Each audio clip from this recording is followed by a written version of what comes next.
Life was not extraordinary, but it was ours. My husband, James, and I had been married for 8 years. We had a modest home, a small but steady savings account, and a routine that felt comforting. James worked as a mid-level manager in a growing tech company, and I handled freelance design work from home while taking care of our 6-year-old daughter, Emma.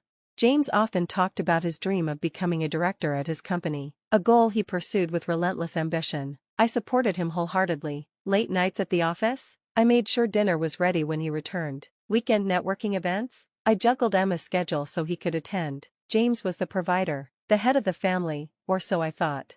One evening, James came home earlier than usual, an excited glint in his eye. "Big things are happening, honey," he said, kissing my forehead. "This might finally be our break."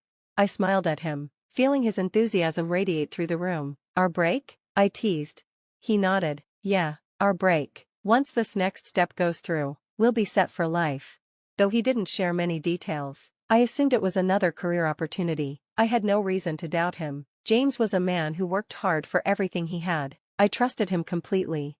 The first sign of trouble came a few weeks later. James started receiving strange phone calls late at night. He'd step outside to answer them, his voice low and tense. When I asked, he brushed it off as work stress and assured me that everything was fine. Soon after, I noticed other changes. James became irritable, snapping over minor things like misplaced keys or a delayed dinner. Our once happy home grew quieter, the tension so thick it felt like walking on eggshells.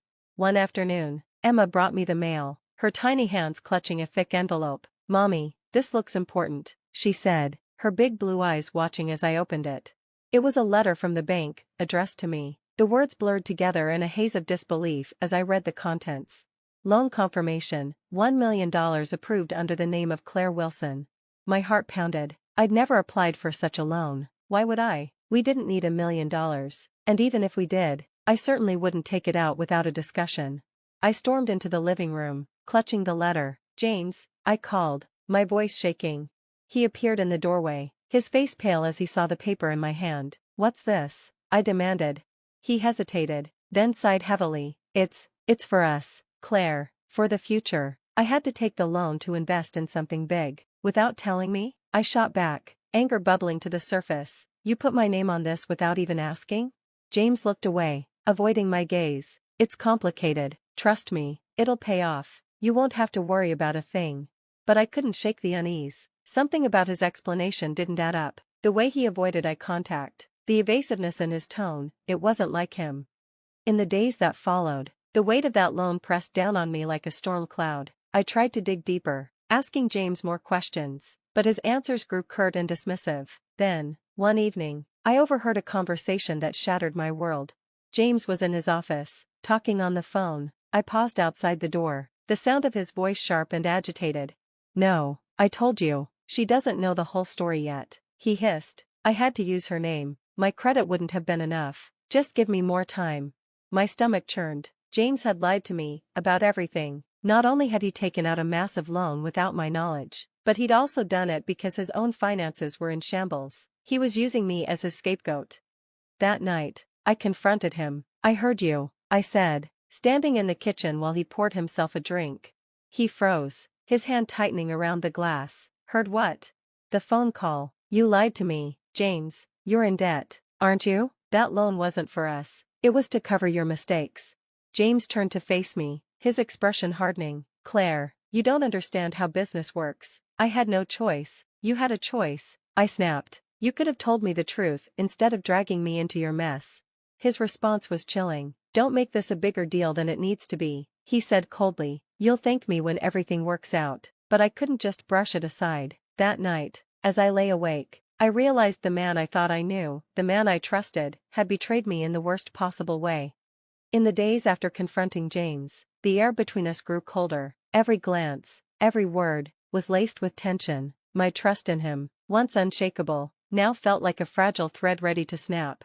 But I didn't have the luxury to dwell on emotions. I had to act. The loan was in my name, and if James's so-called plan fell apart, I'd be the one left to deal with the fallout.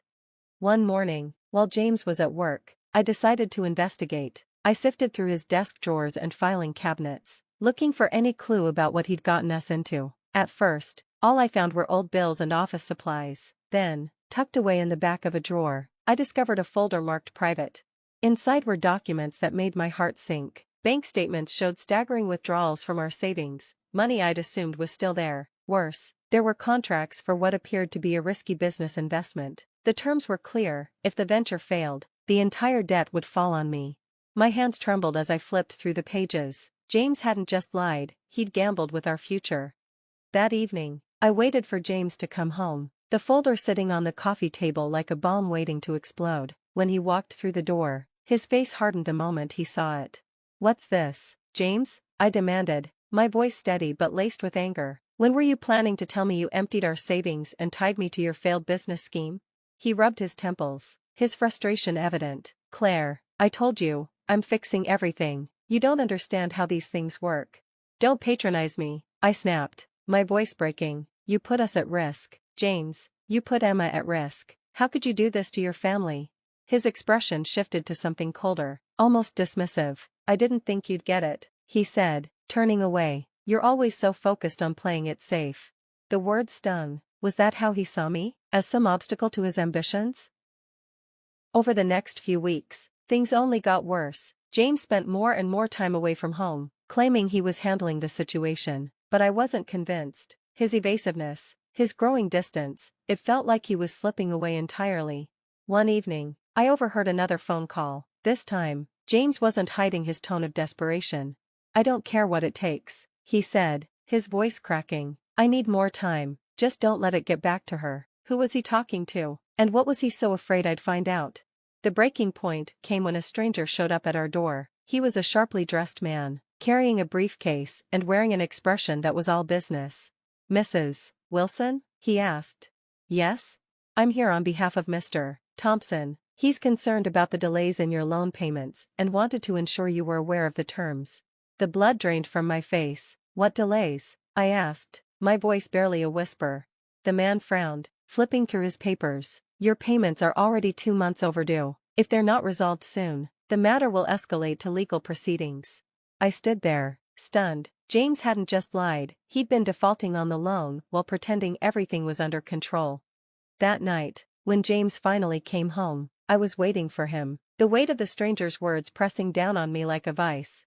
"Who's Mr. Thompson?" I asked, my tone icy. James froze, his face pale. "Why are you asking about him?" "Because his representative came by today. Apparently, my loan is overdue. Care to explain?" He sighed heavily, running a hand through his hair. "Claire, I didn't want to worry you. I'm working on it." "Stop lying," I shouted, my voice echoing through the house. "You've been lying to me for months, James. I don't even know who you are anymore." For the first time, he looked genuinely defeated. "I didn't mean for it to get this bad," he admitted, his voice barely audible. "I thought I could fix it before you found out." But his confession did little to ease the storm inside me. James had betrayed my trust, jeopardized our future, and dragged me into a mess I hadn't asked for. That night, as I lay awake staring at the ceiling, I realized I couldn't rely on James to fix this. If I wanted to protect Emma and myself, I'd have to take matters into my own hands. Little did I know, my decision would set off a chain of events that would change everything. The morning after my confrontation with James, I woke up with a sense of resolve I hadn't felt in months. I wasn't going to sit around and let this disaster spiral further out of control. Emma and I deserved better. If James couldn't or wouldn't fix things, I would. I started by calling the loan officer. "Mr. Thompson, I needed answers, and I wasn't going to rely on James's evasions anymore." "Mrs. Wilson," Mr. Thompson said when I reached him. "It's unusual for us to hear directly from clients in this situation. Your husband has been the one managing the account." "Well, I'm managing it now," I replied, trying to keep my voice steady. "Can you send me the full details of the loan agreement and any outstanding payments?" He hesitated for a moment. "Of course, but I must warn you, some of the terms your husband agreed to are quite steep." When the documents arrived later that day, I could hardly believe what I was reading. The interest rate alone was astronomical, and the penalties for defaulting were even worse. James had effectively tied us to a financial noose. I spent the next few days combing through every piece of paperwork, trying to find a way out. At the same time, I started researching local legal aid and financial advisors. I was determined to find someone who could help me untangle this mess. That's when I came across the name of a lawyer who specialized in cases like mine. Her name was Margaret Hayes, and she had a reputation for being relentless in protecting her clients. I made an appointment and walked into her office, with all my documents in hand. Margaret was a sharp, no-nonsense woman in her early 40s, with an air of confidence that immediately put me at ease. "Let me get this straight," she said after reviewing the papers. "Your husband took out this loan in your name without fully disclosing the terms to you?" "Yes," I said, feeling a mix of anger and shame. I didn't know what I was signing. "He said it was for us, our family." She nodded thoughtfully. "It's not uncommon for people to trust their spouses implicitly. But this is serious. The terms are predatory, and if we can prove you were misled, there may be a way to challenge this legally." Her words were a lifeline, and for the first time in weeks, I felt a sliver of hope. While Margaret worked on the legal front, I threw myself into finding a way to bring in extra income. I had left my job years ago to focus on raising Emma, but now, desperate times called for desperate measures. I started applying to every job I could find, from administrative positions to part-time retail work. Rejection after rejection came in, each one a blow to my already fragile confidence.